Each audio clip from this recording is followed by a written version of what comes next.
In this video, we'll be discussing two block system problems. This concept belongs to the NLM chapter of class 11th. So the question from this concept usually comes is find the maximum value of f so that both block move with same acceleration. तो इस problem में हमें force की वो maximum value निकालनी है जिसे हम अप्लाई करने पर ये दोनों ब्लॉक्स साथ में मूव करते रहें. फॉर एग्ज़ाम्पल, अगर हमने ऊपर वाले ब्लॉक पे 10 न्यूटन फोर्स लगाया तो ये दोनों ब्लॉक्स एक दूसरे से अटैच्ड रहेंगे और एक साथ मूव करेंगे. ऐसे अगर हमने 20 न्यूटन लगाया तो भी ये एक साथ मूव करेंगे, 30 न्यूटन लगाया तो भी ये एक साथ मूव करेंगे, और अगर 30 न्यूटन से थोड़ा सा भी ज़्यादा फोर्स लगाया तो ये ऊपर वाला ब्लॉक स्लिप होके आगे निकल जाएगा और नीचे वाला ब्लॉक वहीं रह जाएगा. So F is equal to 30 newton force की वो मैक्सिमम वैल्यू हो गई जिसे अप्लाई करने पर ये दोनों ब्लॉक साथ में मूव करेंगे. मतलब अगर 30 न्यूटन फोर्स लग रहा है तो इसके करस्पॉन्डिंग अपोजिट डायरेक्शन में एक फ्रिक्शनल फोर्स भी लग रहा होगा जो कि मैक्सिमम फ्रिक्शनल फोर्स होगा जिसने इन दोनों ब्लॉक्स को साथ में होल्ड किया हुआ है. तो इन फोर्सेस के करस्पॉन्डिंग, इस मैक्सिमम फोर्स के करस्पॉन्डिंग एक एक्सेलरेशन की वैल्यू भी होगी जो कि होगा मैक्सिमम एक्सेलरेशन जो इन दोनों ब्लॉक्स को साथ में होल्ड करके रखेगा जो कि साथ में चलेंगे. एनएलएम में बेसिकली अगर हमें फोर्स निकालना है तो उसके लिए हमें एक्सेलरेशन ही निकालना पड़ता है और मास की वैल्यू दी हुई होती है. Similarly in this question can be solved in 5 steps. Step 1 is find the surface on which friction is applied. क्योंकि इस सरफेस पे म्यू ज़ीरो है, अगर म्यू ज़ीरो दिया हुआ है तो coefficient of static and kinetic friction दोनों ज़ीरो होंगे. तो इस सरफेस पर अगर म्यू ज़ीरो है तो यहाँ पे कोई भी फ्रिक्शन नहीं होगा. इस सरफेस पर म्यू 0.5 है तो सिर्फ इन दोनों के बीच वाला सरफेस यहाँ पर ही फ्रिक्शन अप्लाइड होगा. और सेकेंड स्टेप है एफ एस मैक्स.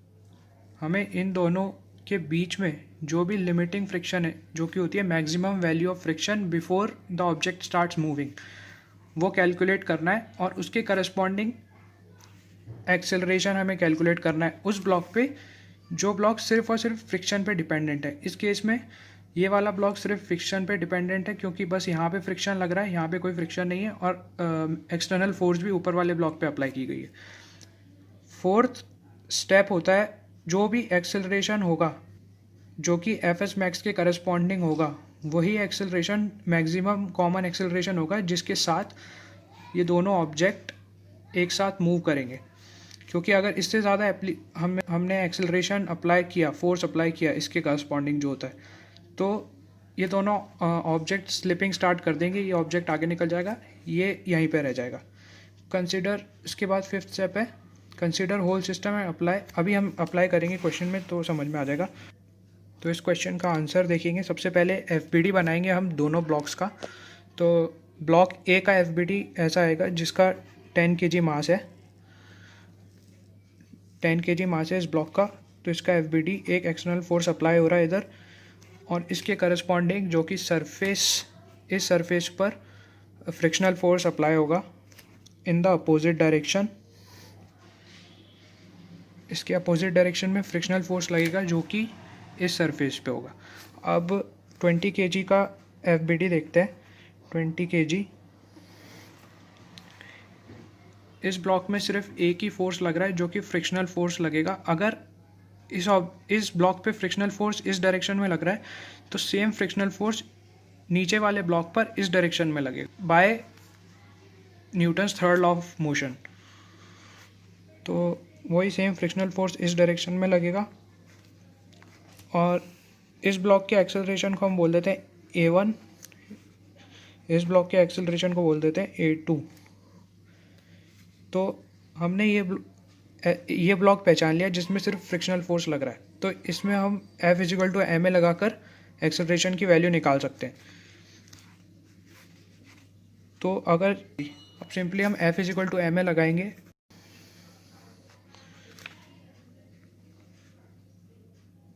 तो वो होगा A2 इंटू MB जो कि B ब्लॉक का मास है वो. एफ एस मैक्स इस सरफेस पे लग रहा है, इस सरफेस पे, तो एफ़ की वैल्यू क्या होती है, म्यू एन नॉर्मल फोर्स। अगर इस सरफेस पर फ्रिक्शनल फोर्स लग रहा है तो नॉर्मल इस सरफेस के रिस्पेक्ट में देखा जाएगा, जो कि ऊपर की तरफ लगता है, तो वो नॉर्मल रहेगा 10 × 10 मतलब mg। तो वो नॉर्मल फोर्स होगा 100 न्यूटन। तो एफ एस मैक्स क्या होता है, mu N is equal to A/2mb। Mu की वैल्यू दी हुई है 0.5 इंटू नॉर्मल फोर्स है 100 न्यूटन। A2 जो कि मैक्स होगा, अगर फ्रिक्शनल फोर्स मैक्सिमम लग रहा है तो उसी के करस्पॉन्डिंग जो एक्सेलरेशन होगा वो मैक्सिमम एक्सेलरेशन होगा, जो कि इन दोनों ऑब्जेक्ट्स को होल्ड करके रखेगा। तो इधर मैक्स लिख देते हैं mb, mass of object b is 20। तो यहाँ से ये हो जाएगा 50/20 इक्वल टू a max, और a max यहाँ से आ जाएगा 2.5 मीटर पर सेकेंड स्क्वायर। अभी यहाँ पर हम फोर्थ स्टेप तक पहुँच चुके हैं, जहाँ पे यही कॉमन एक्सेलरेशन रहेगा जो इन दोनों ऑब्जेक्ट्स को होल्ड करके रखेगा, ये स्लिप नहीं करेंगे। स्टेप 5 इज हम इस पूरे सिस्टम को कंसीडर कर लेते हैं। ये अलग से बना लेते हैं डायग्राम। ये 10 kg का ऑब्जेक्ट, ये 20 kg का ऑब्जेक्ट। इन दोनों ब्लॉक्स को हम एक सिस्टम मान लेते हैं। अब इन दोनों ब्लॉक्स पर ये जो फोर्स लग रही है एफ मैक्स का कॉमन एक्सेलरेशन है जो अभी हमने निकाला ए मैक्स, वो यहाँ पे लिख लेंगे। A max is equal to 2.5 metre पर सेकेंड स्क्वायर। अगर हमने इसको सिस्टम माना है तो इस पूरे सिस्टम का मास हो जाएगा 30 kg।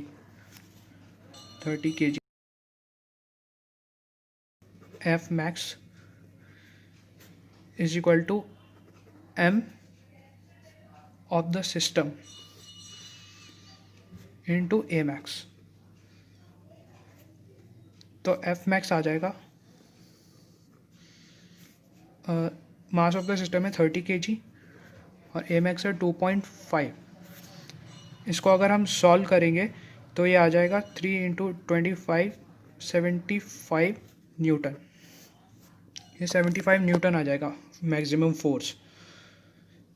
तो अगर हम जो एक्सटर्नल फोर्स है उसे 75 न्यूटन से कम रखेंगे या इक्वल भी रखेंगे 75 न्यूटन से, तो ये दोनों ऑब्जेक्ट्स एक साथ चलेंगे। अगर हमने थोड़ा सा भी एग्जिट कर दिया, अगर ये एक्सटर्नल फोर्स 75 न्यूटन से कम है, तो ऑब्जेक्ट्स मूव टुगेदर। और अगर फोर्स 75 न्यूटन से ज़्यादा हो गया तो ऑब्जेक्ट्स स्टार्ट स्लिपिंग। आप एक बार स्क्रीनशॉट कर लीजिए पूरे क्वेश्चन को। सेम कॉन्सेप्ट पे एक और क्वेश्चन आता है जिसमें एक्सटर्नल फोर्स नीचे वाले ब्लॉक पर लग रहा होता है। तो वही करेंगे हम। पहला स्टेप क्या था हमारा, step 1, find the surface on which friction is applied. तो इस सरफेस पे तो म्यू 0 है, इस सरफेस का म्यू 0.5 है, तो इसी सरफेस पे वापस फ्रिक्शन लगेगा। पर अब फ्रिक्शन इस फोर्स के अपोजिट लगेगा, मतलब इस ब्लॉक पर एफ बना लेते हैं। F of 10 kg, F of 20 kg। तो 20 kg का एफ ऐसा बनेगा, 20 kg, इस पे एक्सटर्नल फोर्स यहाँ पे लग रहा है और इसी के करस्पॉन्डिंग अपोजिट डायरेक्शन में यहाँ पर फ्रिक्शन इस डायरेक्शन में लगेगा। और 10 kg का एफ ऐसा बनेगा, 10 kg। और अगर 20 kg ब्लॉक पर फ्रिक्शन इस डायरेक्शन में लग रहा है तो 10 kg वाले बॉक्स पर फ्रिक्शन इस डायरेक्शन में लगेगा by Newton's third law of motion. तो इस डायरेक्शन में फ्रिक्शन लगेगा, इसके एक्सेलरेशन को बोल देते हैं A1, इसके एक्सेलरेशन को बोल देते हैं A2। तो अब इस केस में सिर्फ 10 kg वाला ब्लॉक ऐसा है जिस पे सिर्फ फ्रिक्शन लग रहा है। यहाँ पर दो फोर्सेस लग रहे हैं, एक एक्सटर्नल फोर्स भी लग रहा है, एक फ्रिक्शन भी लग रहा है। तो फ्रिक्शन हमें नोन है। फ्रिक्शन हम कैसे निकालेंगे वैसे ही जैसे पिछले वाले क्वेश्चन में निकाला था। यहाँ पे फ्रिक्शन लग रहा है तो यहाँ का नॉर्मल फोर्स क्या होगा, 10 into G, M into G. तो यहाँ पे वही लगेगा 100 newton, M G equal to 100 newton, 100 newton, M G 100 newton लगेगा। तो फ्रिक्शन की वैल्यू क्या आ जाएगी, एफ एस मैक्स की वैल्यू क्या आ जाएगी, एफ एस मैक्स की वैल्यू आ जाएगी म्यू इंटू एन। म्यू 0.5 है, एन 100 है, तो 50 Newton will be the value of F S max. अब एफ एस मैक्स में ही अगर यहाँ पे सिर्फ फ्रिक्शन लग रहा है तो हम F is equal to M A लगा सकते हैं। तो F S max is equal to M A. Mass है 10 kg, एक्सेलरेशन हमें निकालना है जिस एक्सेलरेशन के साथ, जो कि मैक्सिमम एक्सेलरेशन होगा जिसके साथ ये ऑब्जेक्ट मूव करेंगे दोनों एक साथ। तो एफ एस मैक्स की वैल्यू 50 न्यूटन दी हुई है, is equal to 10 into A1 max. यहाँ से A1 मैक्स की वैल्यू 5 मीटर पर सेकेंड स्क्वायर आ गई। अब इसी मैक्सिमम एक्सेलरेशन के साथ ये दोनों ब्लॉक्स साथ में मूव करेंगे। तो अगेन हम इन दोनों ब्लॉक्स को एक सिस्टम मान लेंगे, 10 kg, 20 kg। अगर इन दोनों ब्लॉक्स को हम एक सिस्टम मान ले तो टोटल मास हो जाएगा 30 kg। फोर्स नीचे वाले फोर्स अब पूरे सिस्टम पर ही लग रहा है क्योंकि दोनों ऑब्जेक्ट साथ में मूव कर रहे हैं। तो एफ मैक्स जो हमें निकालना है और एक्सेलरेशन ए मैक्स जिसके साथ ये दोनों साथ में मूव करेंगे, जो निकाला था अभी 5 मीटर पर सेकेंड स्क्वायर, 5 मीटर पर सेकेंड स्क्वायर। सिंपली बस अब इसमें F is equal to M A लगाना है, mass of the system into A max. F max आ जाएगा mass of the system 30 kg into 5 metre पर सेकेंड स्क्वायर, 150 न्यूटन। तो अगर पर जो फोर्स लग रही है वो अगर 150 न्यूटन से कम रही या इक्वल रही, लेस देन और इक्वल टू रही, तो ऑब्जेक्ट्स विल मूव टुगेदर। अगर यही फोर्स 150 न्यूटन से एक्सीड कर गई तो ऑब्जेक्ट्स विल स्टार्ट स्लिपिंग। तो हमारा आंसर है 150 न्यूटन। एक बार स्क्रीनशॉट कर लीजिए। सेम कॉन्सेप्ट पर एक और वैरायटी का क्वेश्चन आता है जिसमें जो नीचे वाला सरफेस होता है उस पर भी कोफिशिएंट ऑफ फ्रिक्शन होता है। मान लेते हैं 0.2, ऊपर वाले पे 0.5 ही है। इन दोनों के बीच में कोफिशिएंट ऑफ फ्रिक्शन है 0.5 और यहाँ पर है 0.2। तो सबसे पहले तो एफ बना लेते हैं। 10 kg का एफ क्या होगा, एक एक्सटर्नल फोर्स यहाँ पर लग रहा है, इसी के अपोजिट इस सरफेस पे फ्रिक्शनल फोर्स यहाँ लगेगा। 20 kg का एफ इसमें दोनों तरफ से फ्रिक्शनल फोर्स लग रहा है, एक यहाँ से भी एक यहाँ से भी। इसमें दोनों तरफ से फ्रिक्शनल फोर्स लग रहा है, एक इस सरफेस की वजह से, एक इस सरफेस की वजह से। तो इस सरफेस की वजह से अगर 10 kg पे यहाँ लग रहा है तो 20 kg पर यहाँ लगेगा, और इस सरफेस की वजह से अगर यहाँ ये दोनों इस तरफ मूव करेंगे तो फ्रिक्शन इस डायरेक्शन में लगेगा। इनको F1 F2 बोल देते हैं। तो इस सरफेस की वजह से जो नॉर्मल फोर्स होगा वो इस सरफेस के ऊपर सिर्फ यही ऑब्जेक्ट है, तो mg जो लगेगा mg सिर्फ इसी ऑब्जेक्ट का लगेगा। mg मतलब m1 इंटू जी, और m1 है 10 kg, तो 10 इंटू 10 इक्वल टू 100 न्यूटन।